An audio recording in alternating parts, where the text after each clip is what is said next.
Vamos a continuar los trabajos que iniciamos el día de ayer, entonces les damos la más cordial bienvenida y les pedimos si pueden pasar a ocupar sus lugares.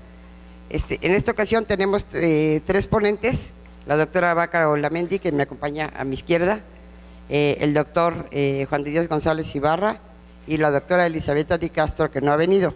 Va a llegar un poco más tarde, espero que como a las 5 esté por aquí. Y bueno, el día de hoy esta mesa va a estar coordinada por la maestra Leticia Neria, y bueno, le doy a ella el micrófono, y les platicará más o menos con qué dinámica trabajaremos el día de hoy. Sean todos muy bienvenidos y gracias.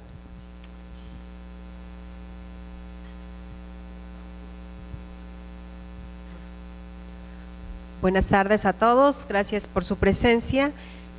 Es un honor presentar en este segundo día del Congreso Internacional Norberto Bobbio a la doctora Laura Vaca Olamendi con la ponencia Bobbio, los intelectuales y el poder. Ella realizó sus estudios de doctorado en Historia del Pensamiento Político en la Universidad de Turín, Italia, estancia que le brindó la oportunidad de trabajar bajo la supervisión del profesor Norberto Bobbio, quien fuera director de su tesis doctoral Bobbio, los intelectuales y el poder, documento que posteriormente fue publicado por Océano. La doctora Vaca Olamendi es compiladora del texto Léxico de la Política Social y de México Asimétrico por un Gobierno Abierto, ambos de próxima aparición. Ha sido profesora de diversas instituciones, entre las que destacan la UAM Xochimilco, el Instituto José María Luis Mora, el Instituto Tecnológico de México y el Centro de Investigación y Docencia en Humanidades del Estado de Morelos. Esta última promotora de la Cátedra Norberto Bobbio y organizadora del primer Congreso Internacional. Gracias, doctora.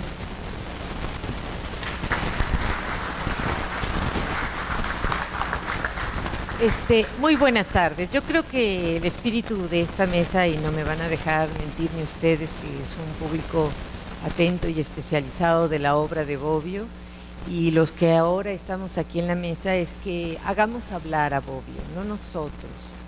Creo que él está allá arriba pensando, a ver, ¿cómo se van a portar?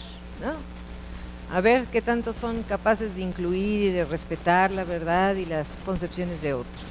Entonces yo voy a ser muy breve, vamos a usar solo 15 o 20 minutos. Yo creo que voy a omitir la biografía de Bobbio porque finalmente los distintos especialistas les van a dar pedazos. Yo me voy a ocupar solamente de la historia de los intelectuales italianos en los años 50, que se llama Política y Cultura. Pero les quiero leer una breve introducción que me parece que aparece en mi segundo libro, que es un libro electrónico, y se llama también Bobbio, los intelectuales y el poder. Y los eventos que ha generado recuperar el pensamiento del filósofo turinés son sin duda muy importantes porque nos pueden congregar a hacer cosas colectivas. Una de ellas es que acabo de venir del notario y vamos a hacer una fundación Norberto Bobbio, a la cual todos están invitados, porque va a haber becas, va a haber financiamiento, va a haber seminarios, van a venir los profesores de Turín, y qué mejor que la juventud y los que están aquí enfrente de nosotros, que sean capaces de tener una nueva oportunidad y viajar al extranjero, conocer a los profesores que vivieron con Bobbio, y que recuerden que yo soy solo una alumna. Hay una gran jerarquía arriba de mí y yo aprendí que tenemos que ser sencillos y modestos porque quien tiene grandes pretensiones en el saber no sabe nada. Introducción. El libro Bobbio, los intelectuales y el poder, que fue publicado en 1998 por Editorial Océano, trata una problemática de gran actualidad en estos tiempos de cambio político. Hoy, el día de hoy, festejamos el 20 de noviembre, se está cerrando un ciclo. En la Ciudad de México no se puede regresar, hay 4 marchas, ya van a volver a tomar los camiones, los van a quemar, ya tomaron rectoría, ya no hay nómina, ya no hay país, ¿no? En el DF ya no hay país, ya no hay CU, porque hay unos vándalos que deciden que con la violencia van a sacar las cosas adelante. Entonces, creo que en estos momentos de cambio hay que iniciar un ciclo positivo, equilibrado, construir un México asimétrico donde hay 20% de ricos y 80% de pobres, Yo no quiero polemizar políticamente, pero quiero que alce la mano la persona que llega a la quincena con decencia. Yo creo que no. Pero ese no es el tema del día de hoy. Independientemente de su contexto histórico, Bobbio nos dice que los intelectuales, de acuerdo a su filiación política o ideológica, no solo son representantes del poder ideológico, sino por medio de las ideas, los símbolos y la transmisión de creencias y valores ejercen una fuerte influencia en la política y en la sociedad. De acuerdo con Bobbio, no hay análisis metahistórico de los intelectuales. Es necesario estudiar caso por caso, sociedad por sociedad, historia por historia, contexto por contexto. Si bien este libro se enfoca en la vida y la obra de los intelectuales italianos del siglo XX, se trata de modelos significativos sobre la importancia del rol de los hombres de cultura en momentos de transformación social. ¿Qué somos? ¿Intelectuales del consenso o intelectuales del disenso según Gramsci? Ambos deben de coexistir. A mí Manlio Fabio Beltrones no me cae muy bien y con bigote me parece horrible, pero dijo, por favor, con la violencia no. Tienen razón, si a mí hubieran matado a mi hija, estrangulaba a Peña Nieto. Y si los hubiera encontrado en una fosa común, aún peor. Pero no son formas. Tenemos que aprender a respetarnos y encontrar los cauces democráticos y pacíficos para expresar nuestro disenso. Estuvo grabada la filmación del primer metrobús que tomaron. Primero llegaron los de las gasolinas, ¿no? Fueron capuchados. Ellos no son alumnos, o bueno, espero que no lo sean. Después bañaron los camiones. Después llegaron los ultras y les prendieron fuego. ¡Qué bonito! ¡Qué ejemplo! Vivimos en un momento de gobierno de los hombres y no el gobierno de las leyes. Debemos regresar, como decía Bobbio, al gobierno de que no son los hombres los que gobiernan, sino son las leyes. No tenemos Estado de Derecho. Yo no puedo regresar hoy a la Ciudad de México, me da mucho gusto estar aquí, pero también me gustaría estar en mi casa. En fin, bueno. Por ejemplo, cómo los intelectuales van a transitar de un régimen autoritario como el fascismo de Benito Mussolini o Hitler.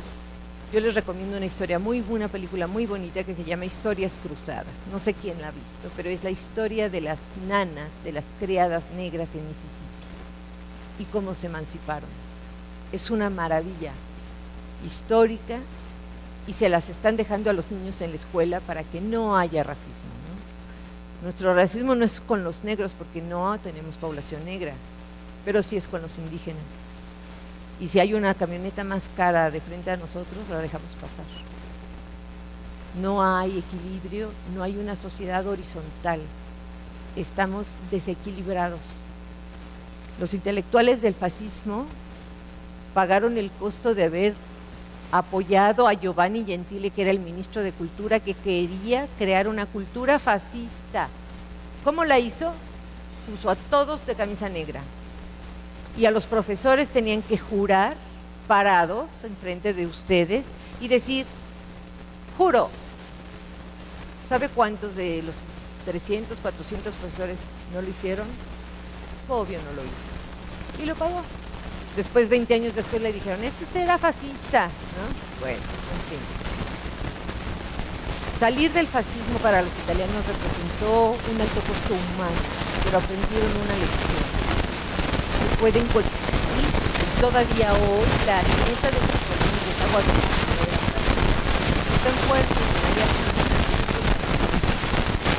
hay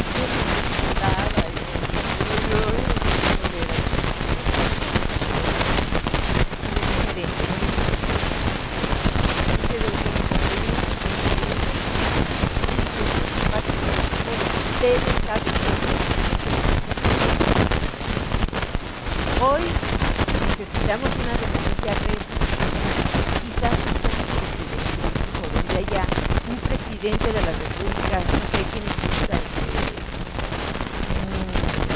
Méndez Arceo, si no fuera sacerdote, una persona más allá del bien y del mal, como Napolitano, que tiene 90 y tantos años y todos los italianos lo votan porque es un caballero.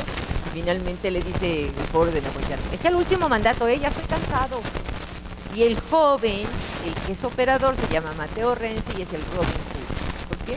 Porque manda 90 euros a los pobres, 90 euros a los viejos y quitó celulares, máquinas Blue, gastos de viáticos y todo, y la gente ahora anda a pie.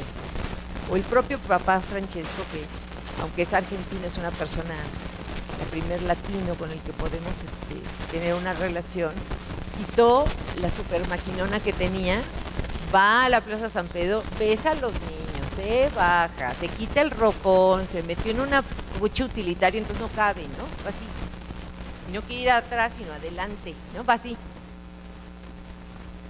A lo mejor lo matan, pero él lo sabe. Sabe que debe decir austeridad. Y está pidiendo que los divorciados se vuelvan a casar y vuelvan a comulgar. En fin. Dice Bobbio, lo fundamental de estudiar la perenne relación entre la cultura y los intelectuales y el poder político está representado por quienes toman las decisiones en un determinado país. Los políticos actúan día a día, los intelectuales hacen la política de la cultura, que es lo que se trata de hacer hoy. Hablar de la cultura como un hecho político, pero no un político como praxis. Aquí ustedes vienen a intercambiar ideas, a salir enriquecidos y no a oír una perorata de 50 horas diciendo yo. Bueno, los intelectuales y el poder político, hay muchas maneras de relacionarse con el poder político. Y también hay muchos diversos intelectuales y diversos políticos. Hay políticos de profesión. Por ejemplo, don Javier Barrosierra, Ruiz Cortines, Miguel Alemán, hasta el propio doctor Ernesto Zedillo, eran presidentes, eran hombres de la espalda derecha. Hoy ya no sabemos quién es del PAN, del PRI, de derecha, de izquierda, quién es gay, quién es no gay, quién es transexual, no se sabe. La política es un botín, parece, ¿no? Hay que mantener la distancia del poder político para poder ejercer lo que va a decir Pierpaolo Portinaro, profesor de la Universidad de Turín. El intelectual que se apega al realismo político debe ser un crítico despiadado del poder. Y eso cuesta. Y lo sabe muy bien el maestro Alejandro Segura y lo sabe muy bien el maestro Braulio. Pensar cuesta trabajo. También Adriana, que la veo con cara de que lo voy a hacer, sí, con medida, como la cerveza. No se trata de tener kamikazes aquí, se trata de reflexionar colectivamente. Esta relación entre los intelectuales y el político deben a veces estar en armonía, como el caso de cuando llegó José Vasconcelos, cuando se creó el Colegio de México, con Daniel Cosío Villegas, era un momento de amor entre los intelectuales y los políticos, se creó el Fondo de Cultura, se crearon grandes instituciones, la Secretaría de Educación, debemos a ellos, esos políticos de la espalda derecha, tener la estructura que tenemos. A veces están en crítica o en ocasiones en franca oposición. Cualquier ejemplo queda perfecto. No vamos a hablar de este país porque no es el Congreso de México. Vamos a hablar de la crítica despiadada y de la oposición que hubo cuando tomaron a Aldo Moro, presidente de la Democracia Cristiana en los años 70, y lo secuestraron. ¿Sabe dónde terminó Moro? Porque decidieron no tratar con los terroristas. Entre ellos Bobbio dijo no tratar con los terroristas. Murió encajuelado, embalado en su casa. Y todavía la esposa, viva, sigue pensando que ha sido un alto costo para pagar. Pero ese día los terroristas se dieron cuenta que no podían chantajear al Estado. Usted sabe lo difícil que fue para Bobbio decir, no negociar, pero vamos a matar a todos los del Congreso. No negociar. Cada una de las actitudes y tareas de los intelectuales vigoriza la cultura laica y el pluralismo ideológico, elementos fundamentales que deben imperar en una sociedad democrática en la que se respeten la promoción y la innovación de las ideas para cambiar la realidad. Eso es lo que vamos a hacer hoy, innovar, pensar en un futuro, no en hoy, sino en el 2020, 2040. Los japoneses hacen 2080, ya se los he dicho a mis alumnos. Para sus nietos piensan. Nosotros no pensamos hasta al ratito, ¿no? Decimos al ratito. Debemos ser un centro de innovación de las ideas. Hay difusores, hay creadores y hay promotores. Yo quiero que ustedes salgan de aquí motivados diciendo, por favor anoten lo que pueden anotar, soy un innovador. Soy un innovador, Adriana, por favor anoten. ¿Usted es una innovadora o no? Y le va re mal. Bueno, pues innovar, palabra clave. No mirar al pasado, no anticipar los problemas y vivir el presente con sabiduría y pasión. ¿Saben de quién es? De Buda. Muchas gracias.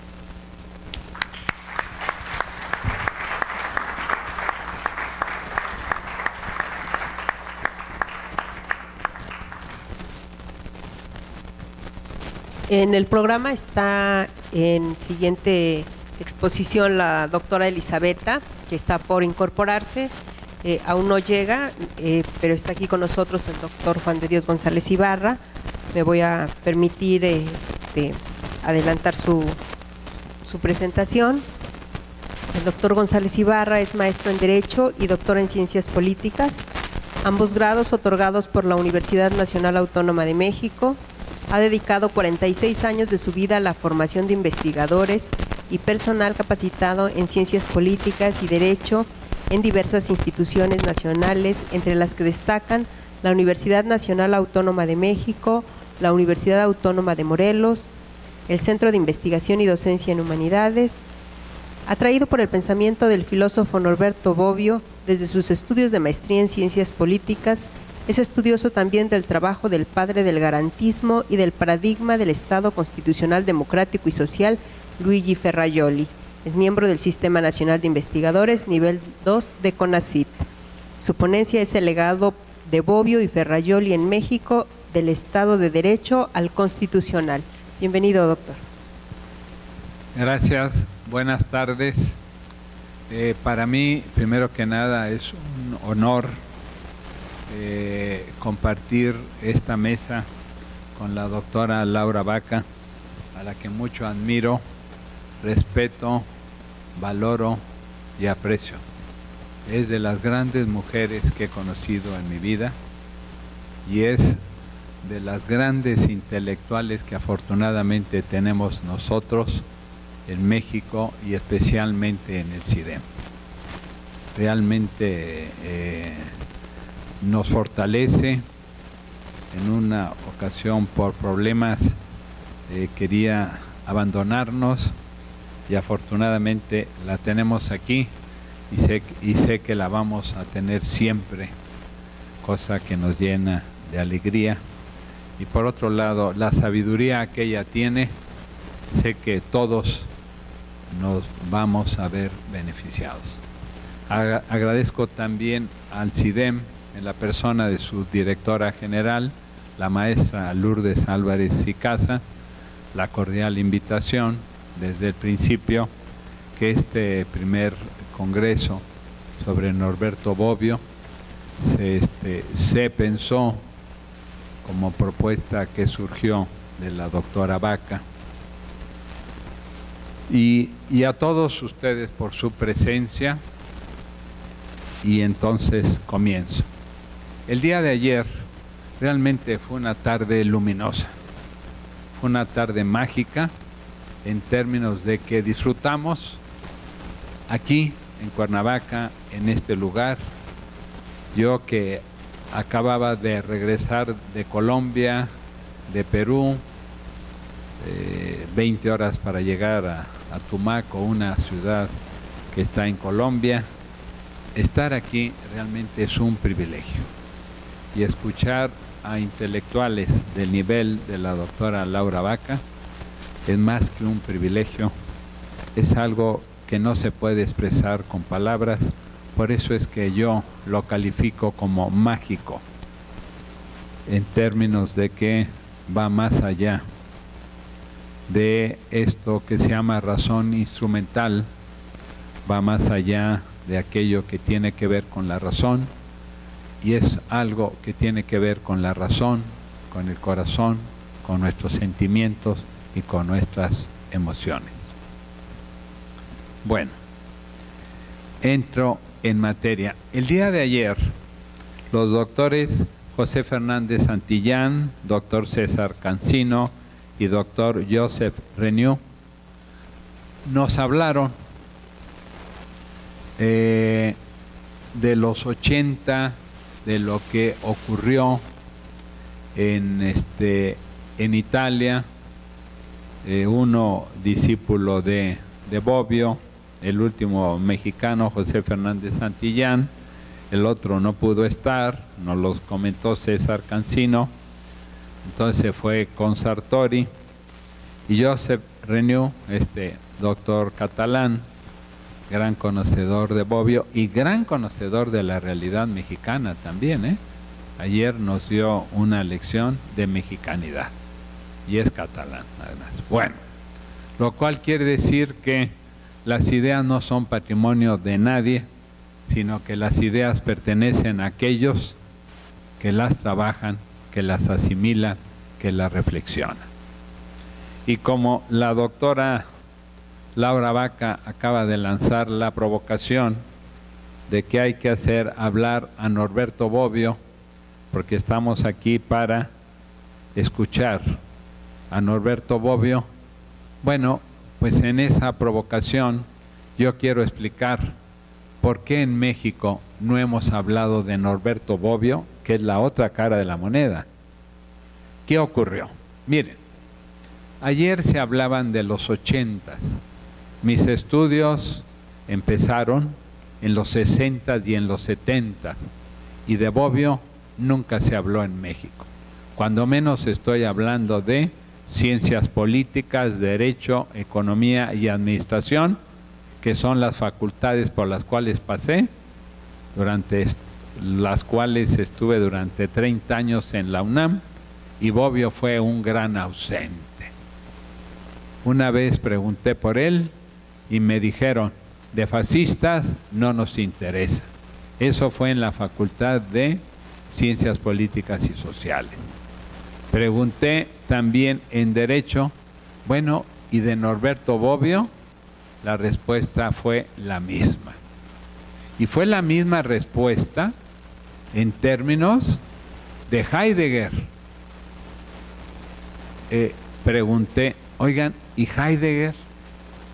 O sea, nos están enseñando a Habermas, y el maestro de Habermas fue Heidegger. Pues, ¿qué no debemos empezar por el principio? La misma respuesta. Ese fue un nazi, y aquí en la UNAM no nos interesa el pensamiento de un nazi. Y la historia ha demostrado que los discípulos de Bobbio, entre ellos Luigi Ferrajoli, 40 años siguiendo a Norberto Bobbio, y los discípulos de Heidegger gozan de muy buena salud, y fundamentalmente las palabras, las ideas, las reflexiones de ambos tienen mucha fuerza. De eso estamos hablando, ¿sí? ¿Por qué? ¿Qué ocurrió en México con Norberto Bobbio? Y ahí va mi interpretación. Hicimos un gran vacío. Lo mismo que ocurrió con Heidegger, salvo en el CIDEM, porque el doctor Ricardo Guerra fue alumno de Heidegger. ¿Qué hicimos en la UNAM durante décadas? Pues dimos un brinco, pasamos de Hans Kelsen a Luigi Ferrajoli, resultado, muy poco conocimiento de Bobbio. Y es imposible entender a Luigi Ferrajoli si no ha pasado uno por su maestro, por su mentor, durante 40 años. ¿Qué ha ocurrido? Pues que tenemos un gran vacío.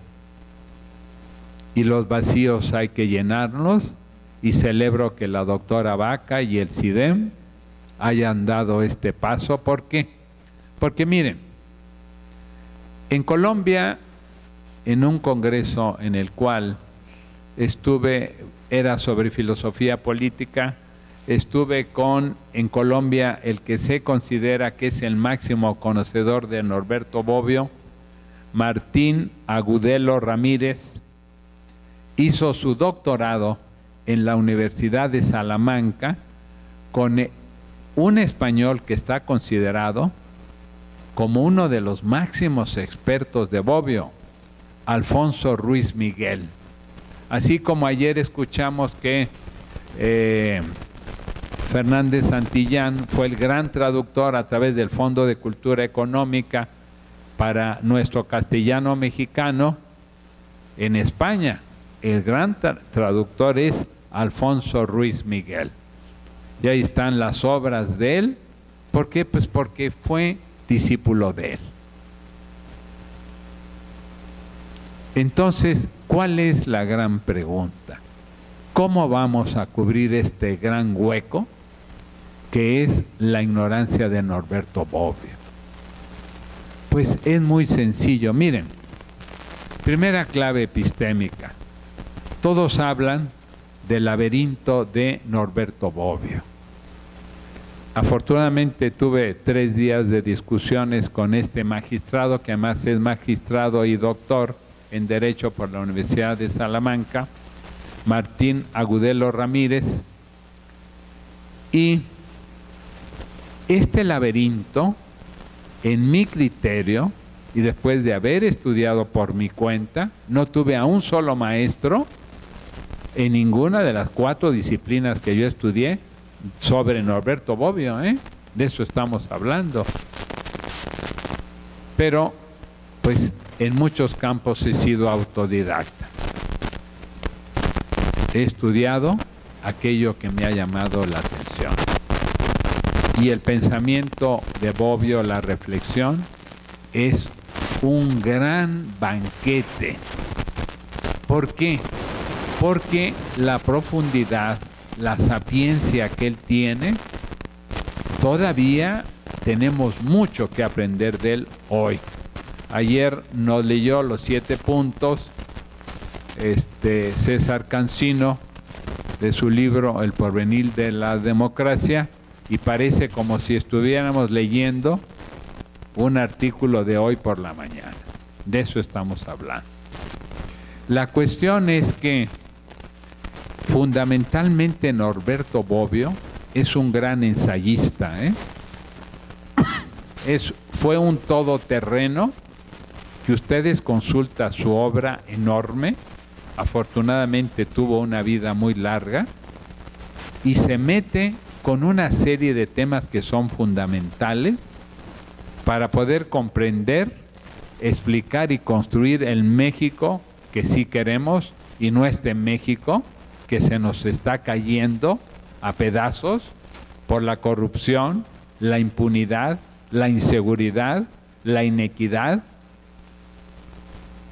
la concentración de la riqueza, 60% de mexicanos pobres y miserables, y tenemos al hombre más rico del mundo. Cuernavaca veía ayer, después de Acapulco, el estado y la ciudad de Cuernavaca, una gran inseguridad. Los datos de ayer era Guerrero 107 secuestros y Morelos, que es 5,000 kilómetros cuadrados, 103. De eso estamos hablando. ¿Qué es lo que nos aporta Norberto Bobbio? Primero que nada, una gran reflexión sobre la democracia. 2, une 2 campos que Hans Kelsen intentó mantener separados a través de una teoría pura del derecho que no aceptaba la relación con toda esta que es la cuestión ética. Y ahí está su libro, Teoría Pura del Derecho. No aceptaba la contaminación que le pudiera dar la política, etc. ¿Cómo recibimos nosotros a Norberto Bobbio? A través de su discípulo de 40 años, Luigi Ferrajoli. El 10 de junio de 2011 dejamos atrás en la letra a Hans Kelsen que fue amigo de Norberto Bobbio, y entramos a esto que se llama Estado Constitucional, Democrático y Social.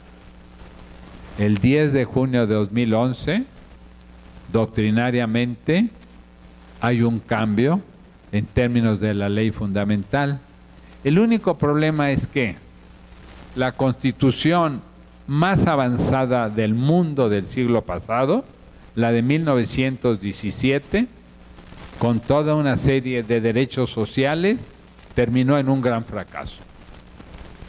Con 60% de pobres y el hombre más rico del mundo, son datos duros que demuestran que toda esta filosofía política que venía del zapatismo, de lo que es Pallavicini, de lo que es recuperar todas estas ideas ilustres de la Revolución Francesa, del constitucionalismo que empezó en 1215 en Inglaterra, luego 1688, etcétera. Es doloroso reconocer hoy que la Constitución de 1917, siendo la más avanzada del mundo, ha terminado en un fracaso. Nos mencionaba ayer el doctor Catalán que había contado en un año 120 y tantas reformas.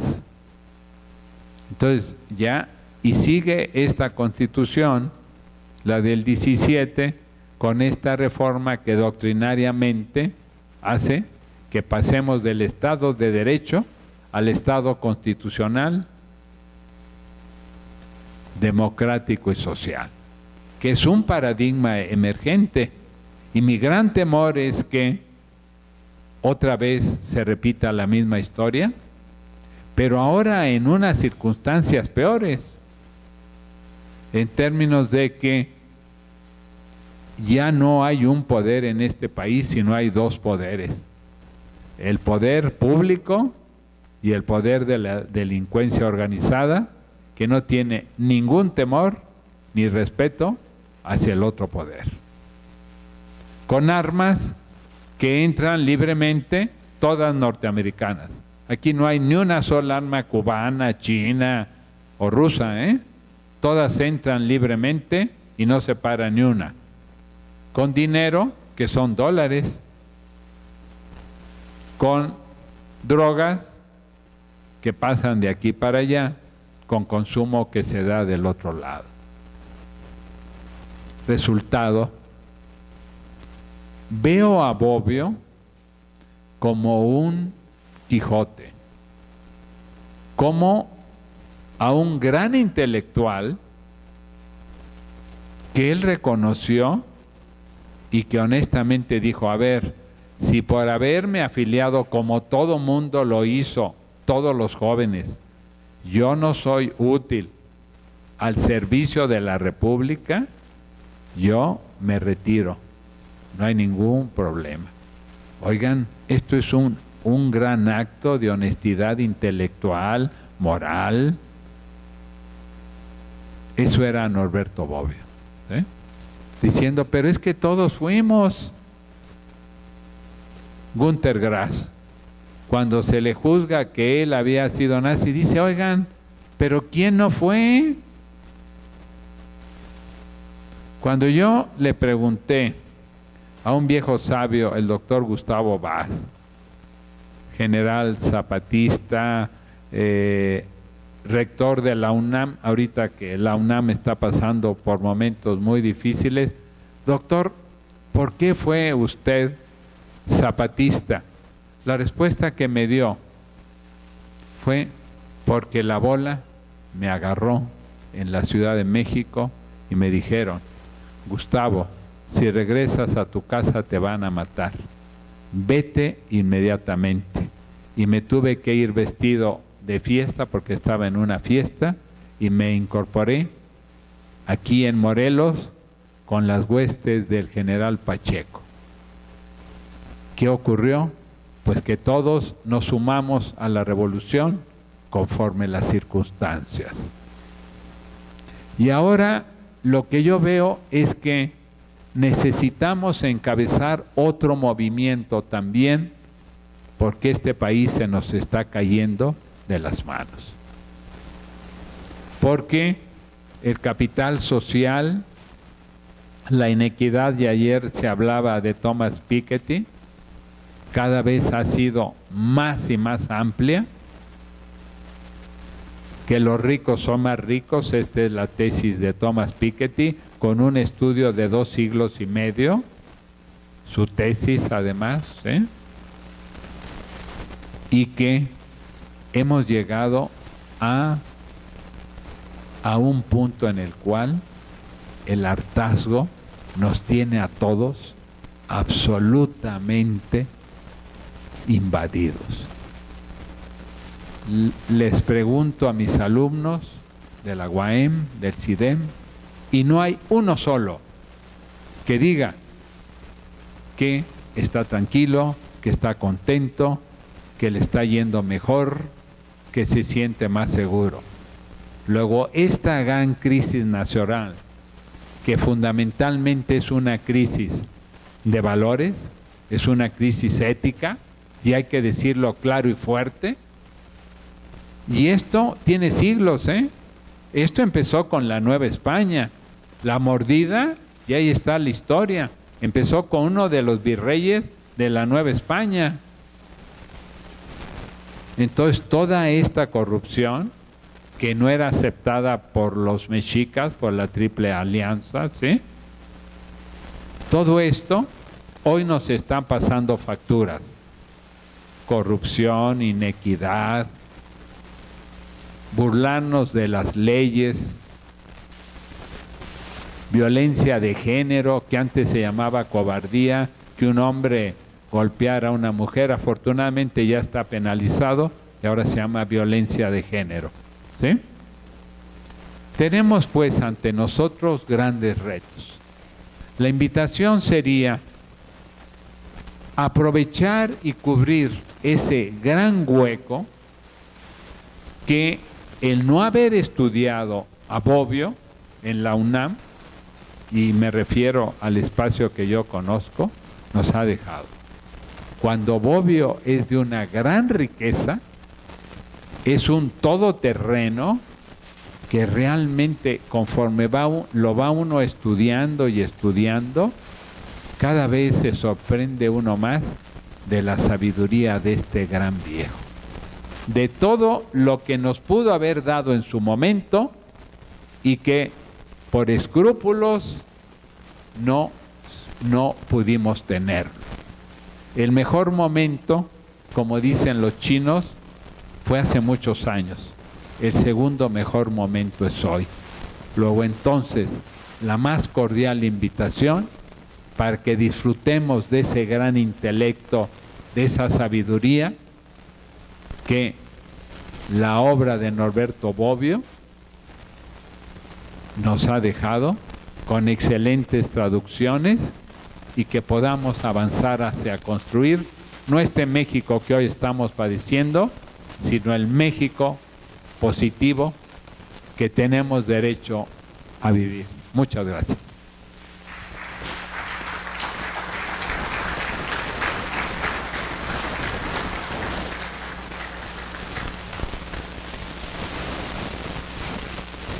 Bueno, ya se encuentra con nosotros la doctora Elisabetta Di Castro, que está preparando su ponencia, que es la que va a dictar. Voy a explicar más o menos, la dinámica va a ser la misma de ayer. Terminamos con los 3 ponentes, hacemos un pequeño descanso y regresamos con preguntas y respuestas.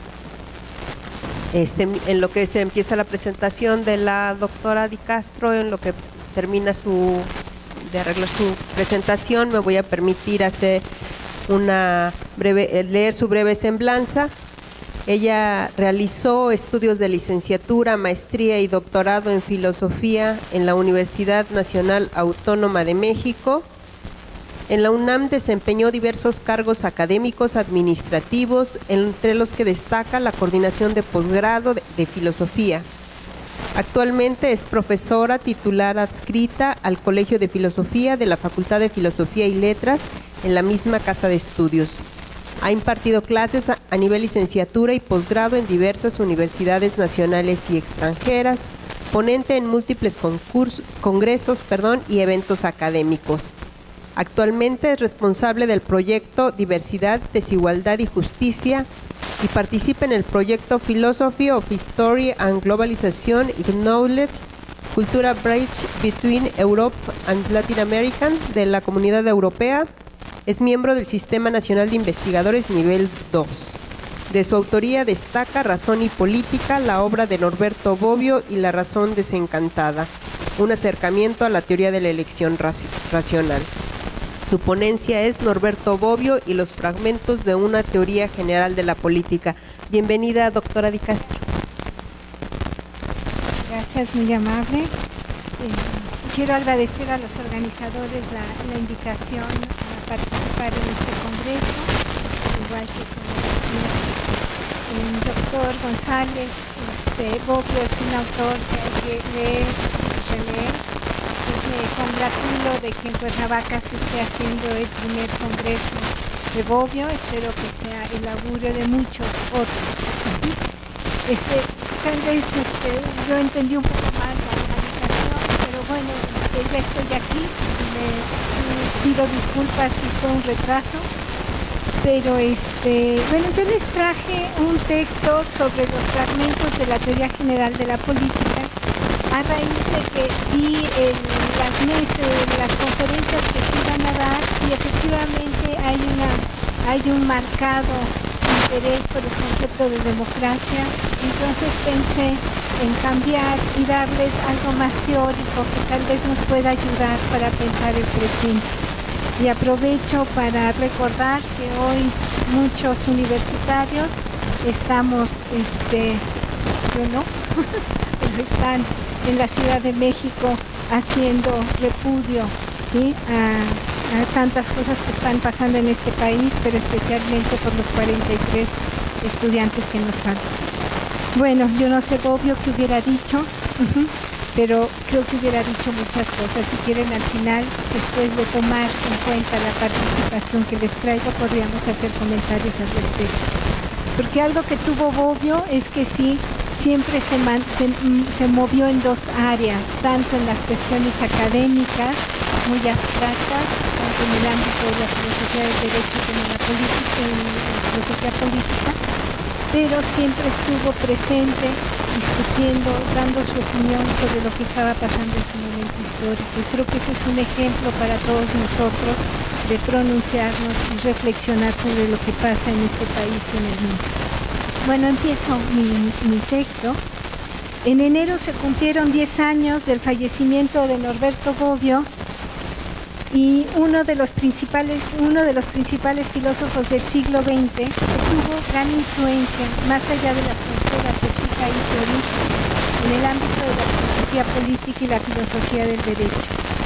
A lo largo de sus 94 años de vida, a Bobbio le tocó vivir un siglo caracterizado por 2 guerras mundiales, con sus conocidos horrores que incluyen Auschwitz y Hiroshima, pero también la Guerra Fría y la caída del muro de Berlín.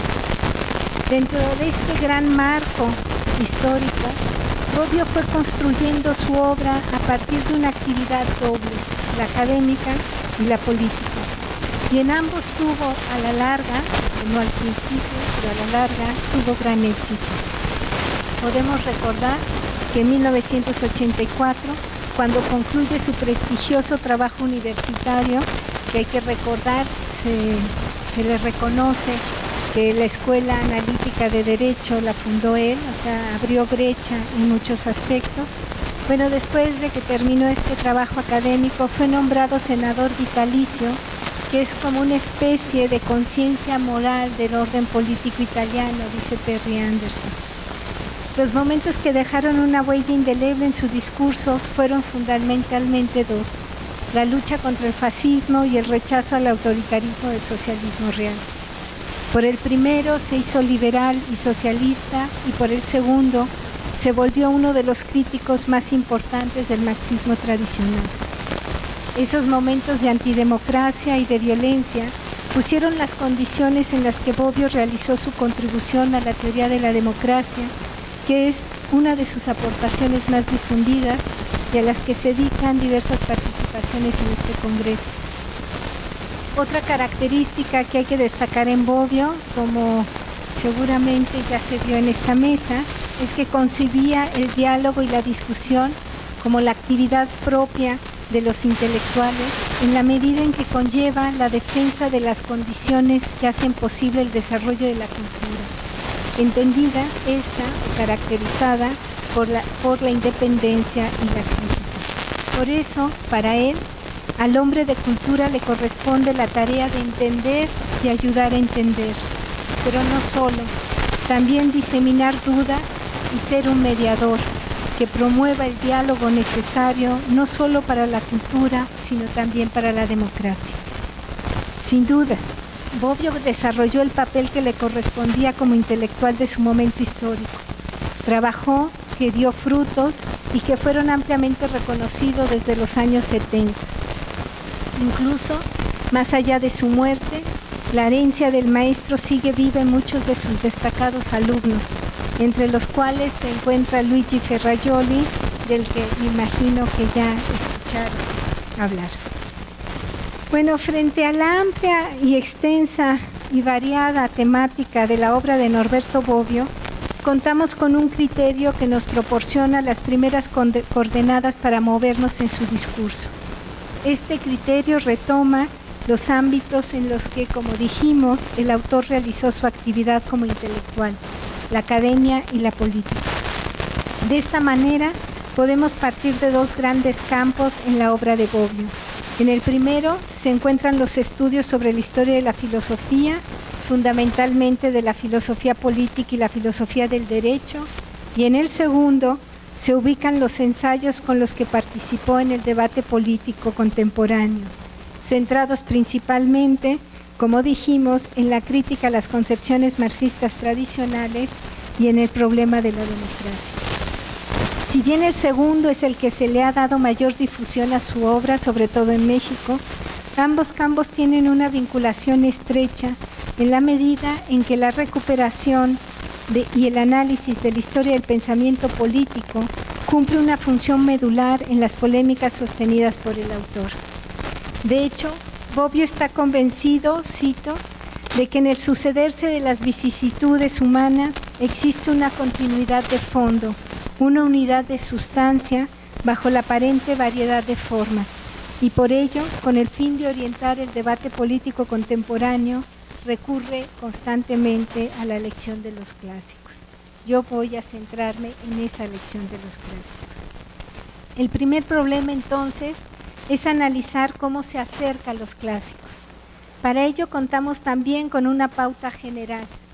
En virtud de que su interés por el estudio de la historia del pensamiento político está ligado a la reflexión dentro del debate político, el acercamiento a los clásicos es fundamentalmente con el fin de hacerse de los elementos teóricos que le permitan incidir en dicho debate. De acuerdo con este objetivo, en su obra teórica, para denominarla de alguna manera y diferenciarla de la que podríamos llamar polémica, el autor sigue el método de análisis conceptual, ubicar y delimitar los principales temas, conceptos y argumentos e incluso reconstruir el sistema de la filosofía política. Este método analítico conceptual se distingue del método histórico y del historicismo, los cuales se guían por la idea de que para comprender una teoría es necesario ubicarla históricamente y relacionarla con las condiciones objetivas en las que surgió. Con el primero, señala Bobbio, se cae en el espejismo del encuadramiento histórico que, cito, eleva las fuentes a precedentes, las ocasiones a condiciones y que a veces se dispersa en las particularidades hasta perder de vista el todo. Al segundo, es decir, al historicismo, lo considero una interpretación ideológica cuyos resultados significativos no van más allá de definir a los diversos autores como ideólogos de una clase social, que en su tiempo era la burguesía. Cito, a pesar de que las tesis contrapuestas son frecuentemente sostenidas por unos contra otros, siempre son declarados con la horrenda expresión funcionales a un único y exclusivo interés de clase. Con esta distinción, sin embargo, el autor no rechaza ni relega las perspectivas históricas.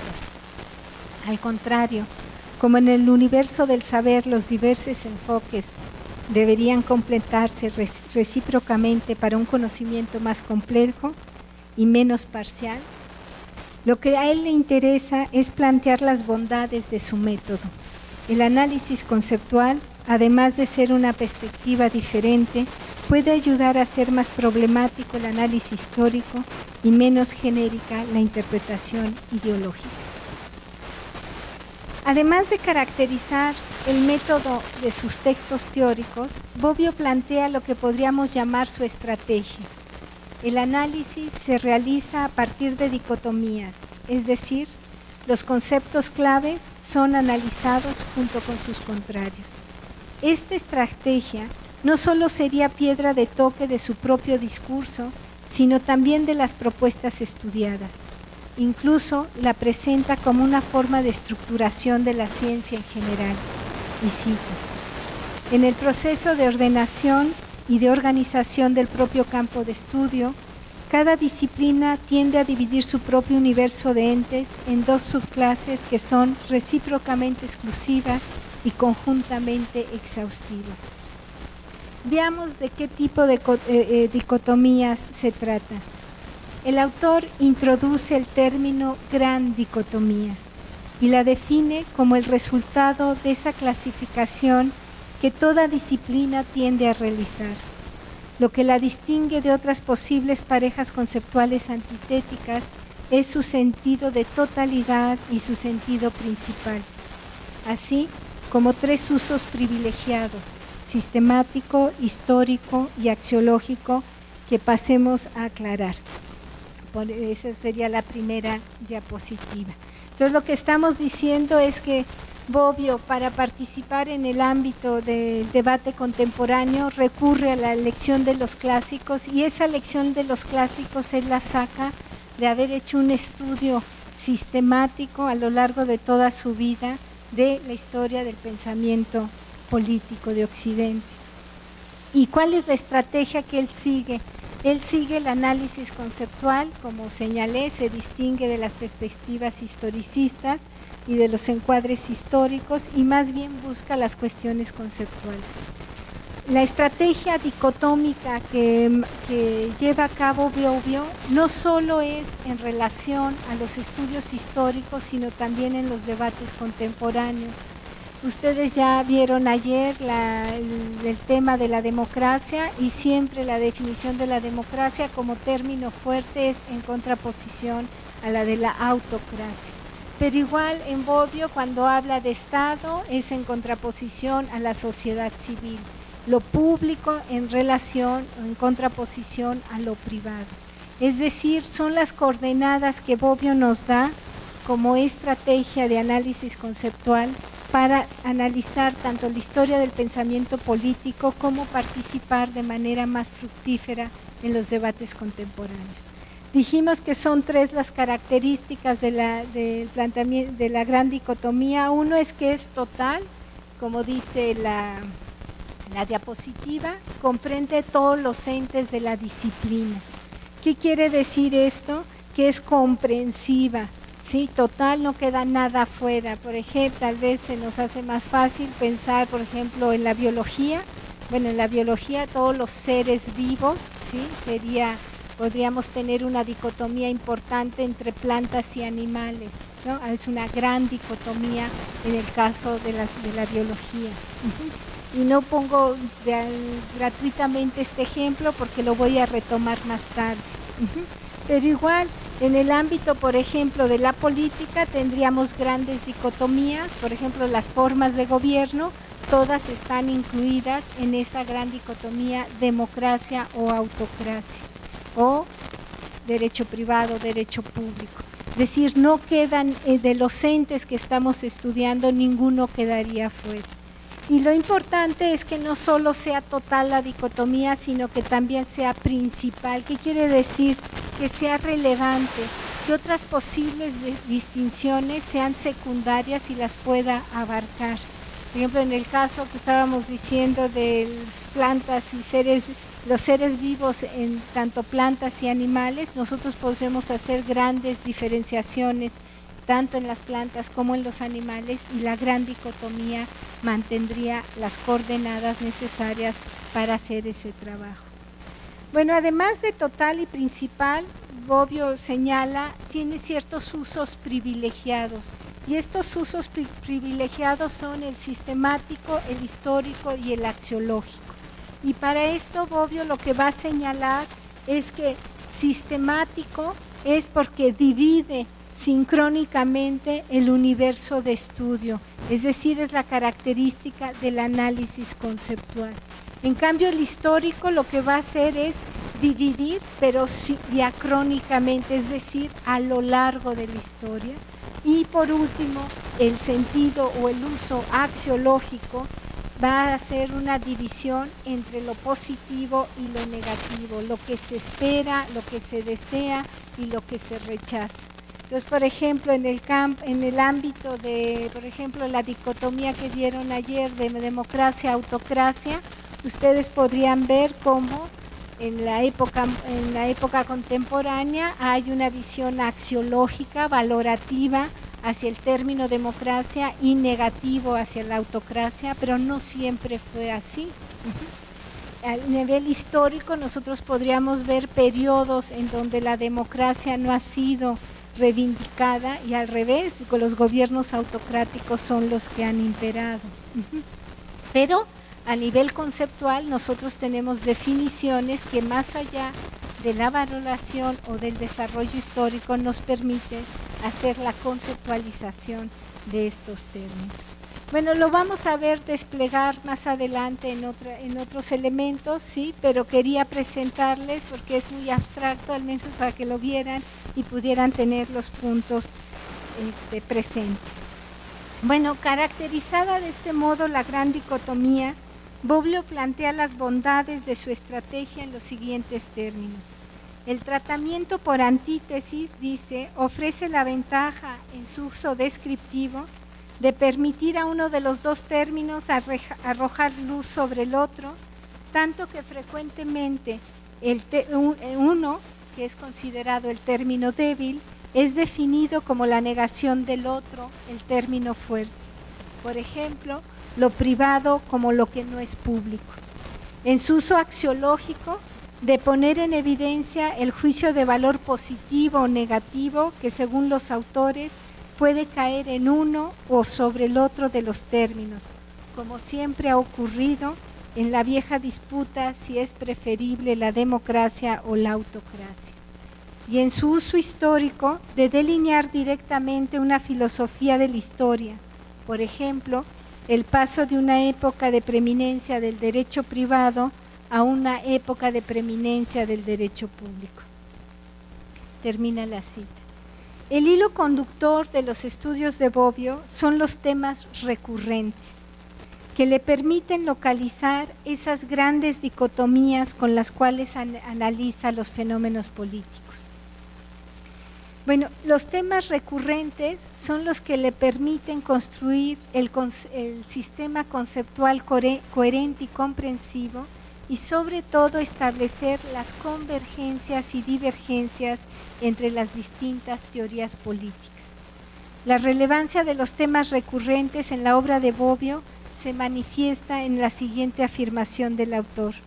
Entiendo por recurrentes los temas que han sido propuestos y discutidos por la mayor parte de los escritores políticos, de manera particular por quienes han elaborado o delineado teorías generales o parciales de la política y que, por tanto, forman parte de una teoría general de la política. Aquí podemos destacar tres aspectos íntimamente relacionados. Primero, a partir de los temas recurrentes, es decir, de las problemáticas que atraviesan la historia del pensamiento político, se plantea la posibilidad de construir una teoría general de la política.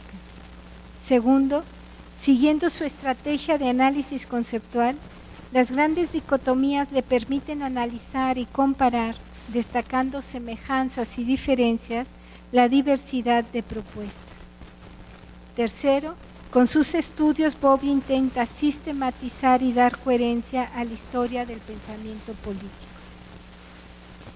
El sentido de su trabajo teórico descansa, como ya mencionamos, en el supuesto de que existe una unidad de sustancia bajo la aparente diversidad de la historia.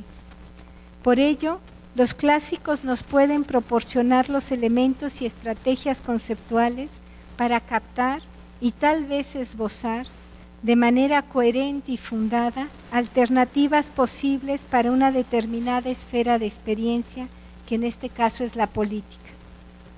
De hecho, Bobbio plantea, a la pregunta de que si están cambiando las filiaciones y las leyes del movimiento de la política, estoy tentado a responder, también si a modo de provocación, nil sub sole novi.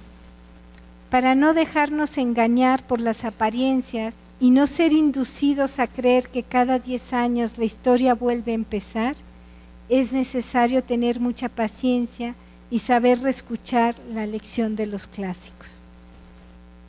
Los estudios de Bobbio sobre la historia del pensamiento son de y desde la modernidad y giran alrededor de las principales reflexiones sobre el Estado.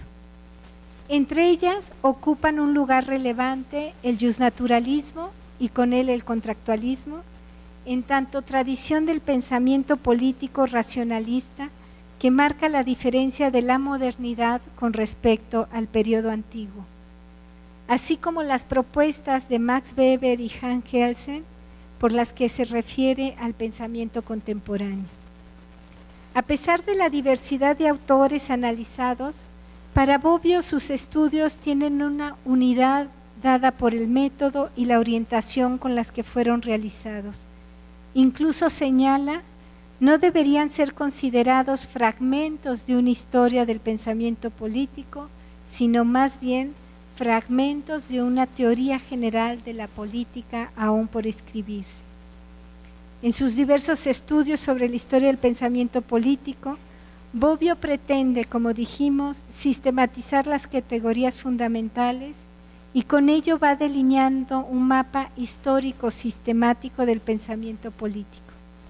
En este mapa se esbozan los continentes problemáticos en donde podemos ubicar la multiplicidad de propuestas elaboradas a lo largo de la historia, así como las coordenadas conceptuales básicas para participar de manera clarificadora en el debate político contemporáneo. En otras palabras, se trata de un mapa que nos ofrece una racionalización de las principales teorías y al mismo tiempo una racionalidad para encauzar y tal vez hacer más productivo y menos conflictivo el diálogo político. Por eso la invitación siempre a leer a Bobbio. Pasemos a ver a grandes brochazos ese mapa. Tomemos la gran dicotomía sociedad civil-Estado. Podemos empezar a ubicarla a partir del siguiente señalamiento de Bobbio. Cito, se puede decir que la sociedad civil es el lugar donde surgen y se desarrollan los conflictos económicos, sociales, ideológicos, religiosos, que las instituciones estatales tienen la tarea de resolver, mediándolos, previniéndolos o reprimiéndolos. Siguiendo su estrategia metodológica, en la gran dicotomía sociedad civil-Estado se contrapone una esfera política a una no política y un término se define por la negación del otro. La sociedad civil es el término débil y se define como el ámbito de las relaciones no reguladas por el Estado. Este ámbito puede ser identificado como lo pre, anti o post-estatal y concebirse respectivamente como la precondición, la alternativa o el fin del Estado. Acepciones que dependen finalmente de cómo se conciba y valore lo estatal, eje del análisis llevado a cabo por Bobbio. Y aquí hay que decir que Bobbio le daba un peso muy importante al Estado. Antes de entrar a él, es importante hacer una última observación con lo que el autor presenta y justifica la estructura de dicho trabajo. Como el término Estado surge en la modernidad para sustituir paulatinamente a los conceptos tradicionales de civitas y res publica, parecería que el primer problema a abordar debería ser la polémica en torno a si el Estado es una formación exclusiva de dicho momento histórico o no. Pero más allá de sus posibles diferencias con otras formas de organización política, a Bobbio le interesa precisamente lo que tendrían en común, la referencia al fenómeno del poder. Es decir, en palabras del autor, si la teoría del Estado puede ser considerada como parte de la teoría política puede ser considerada a su vez como parte de la teoría del poder. En este sentido, se debe distinguir el poder político de otras formas de poder. De esta manera, el análisis de Bobbio se estructura en 3 niveles. Bueno, a ver, los 3 niveles de que se estructura el análisis de Bobbio es la teoría del poder, la teoría política y la teoría del Estado. Y cada una contiene problemas que serían los problemas fundamentales y recurrentes que él ha encontrado a lo largo de la historia y que serían las herramientas conceptuales con las que deberíamos participar de manera sensata en el debate político contemporáneo. Entonces, a grandes rasgos, la teoría del poder. La teoría del poder tiene 2 problemas fundamentales, la definición del poder y las formas del poder. Bueno, las definiciones del poder han variado a lo largo de la historia, ¿sí? En un primer instancia parecería que el poder es una sustancia, el poder es un medio, el poder es el que tiene la corona o el que tiene el cetro, como si fuera simplemente un objeto, algo que se tiene y que se puede utilizar. Bueno, pero a lo largo de la historia el concepto de poder se volvió más complejo y pasó de ser una visión del poder sustancialista a una visión subjetivista. El poder es la capacidad que tiene alguien de hacer las cosas, ¿sí? En este caso, si hablamos de, bueno, puede ser tanto hacer cosas en la economía como hacer cosas en política o tener conocimiento en el ámbito del saber.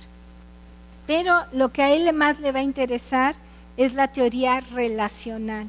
La teoría relacional es justo esto, pensar el poder ya no como un medio, ya no como una cosa que se tiene, tampoco como la simple capacidad de alguien, sino la relación entre al menos 2 personas. ¿Y cuál es el poder? El que una persona hace o logra que la otra haga una cosa que fuera de esa relación no haría. Es decir, la idea de una relación de poder es que una obliga, puede obligar o convencer, hay distintos medios para ello, pero lo interesante es que son relaciones y que la acción de estas personas no es la misma si no se diera esa relación. Obviamente para Bobbio lo más importante va a ser la teoría relacional. Bueno, en relación a las formas de poder, él distingue siempre la visión clásica de la moderna. Como dije, él es moderno, siempre es desde y la modernidad de la que habla y por eso siempre distingue lo moderno de lo antiguo. Y bueno, la visión clásica del poder, ¿sí? Estaría viendo, como lo pueden leer ustedes, ¿sí? Quién ejerce el poder y a quién beneficia. Pensemos, por ejemplo, en Aristóteles, ¿sí? Que tenemos diversas formas de poder con base a quién ejerce el poder y quién se beneficia. En cambio, en la modernidad, que es lo que a él le va a interesar, es cuál es el medio que se utiliza en esa relación de poder en la que uno logra que el otro haga algo que de otra manera no haría. A ver, pasamos a la otra, nada más voy a puntear rápido, ¿sí? Bueno, el poder político, ¿sí? La idea es que dependiendo del tipo de medio que utilizamos en nuestras relaciones de poder, vamos a tener distintos tipos de poder. Si mi medio es la riqueza, entonces tengo un poder económico. Si mi medio es el poder, es el saber, voy a tener un poder ideológico. Pero si mi medio es la fuerza está ligada al poder político. Sin embargo, el poder político implica también una teoría. Tenemos que pasar de la teoría del poder a la teoría política, y la teoría política lo que exige es que ese medio, que es la fuerza por la cual logramos que otro haga algo que fuera de esa relación no haría, sea una fuerza legítima.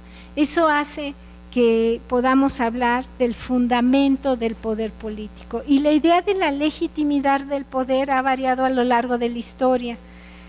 Como pueden leer, podemos tener criterios de carácter ético-jurídicos, pero también razones de estabilidad del mando-obediencia.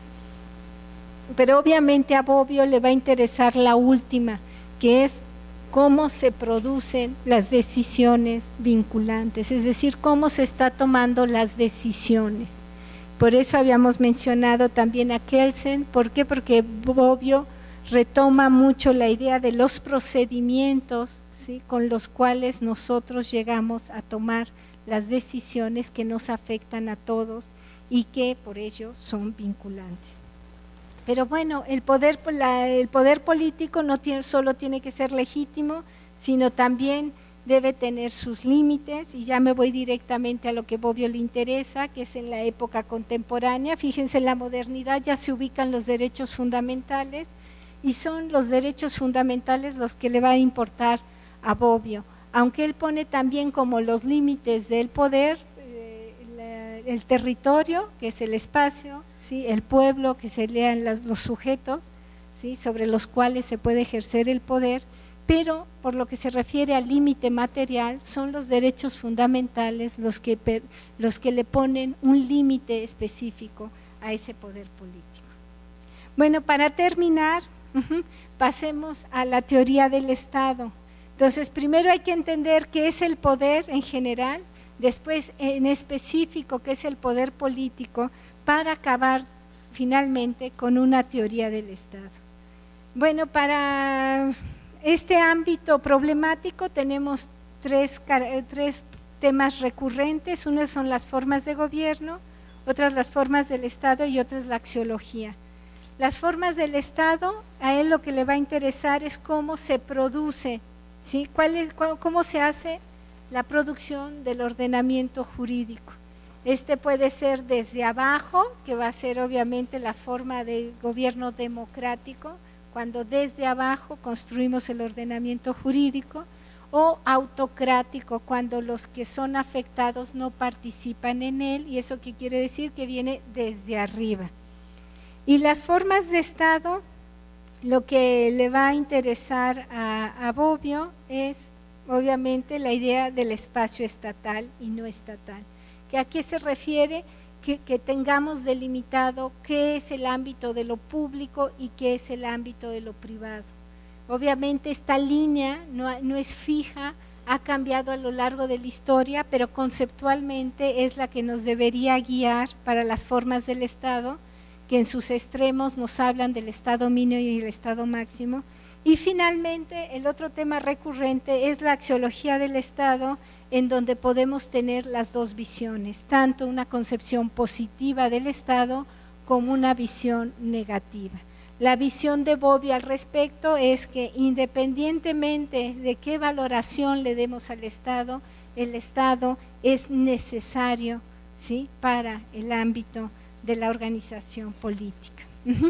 Bueno, yo con lo que quiero cerrar, ¿sí?, creía que tenía 40 minutos, pero ya me pasé los 5 que me acaban de dar, sí, porque a mí me habían dicho que eran conferencias, pero por lo visto no fueron conferencias, fueron mesas redondas, pero en fin, lo que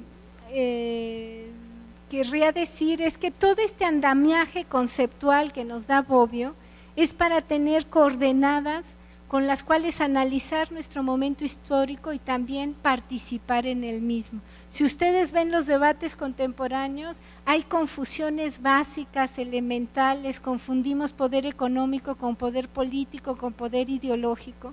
Eso no quiere decir que no haya veces en donde se confluyan, pero Bobbio dice, primero tenemos que analíticamente hacer un análisis, ¿sí?, de la situación, para a partir de ese análisis entonces hacer propuestas que puedan ser viables.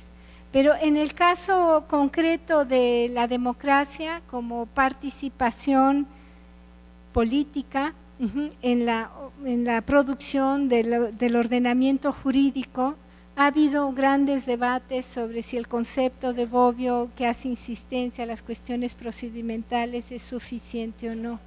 Yo lo que creo es que Bobbio lo que nos puede dar es un piso para aclarar términos, y con esos términos analizar nuestra realidad, pero tal vez no nos es suficiente para ello. Es necesario, pero no suficiente. Pues les había puesto el ejemplo de la dicotomía entre plantas y animales, pero igual podemos poner la dicotomía autocracia-democracia.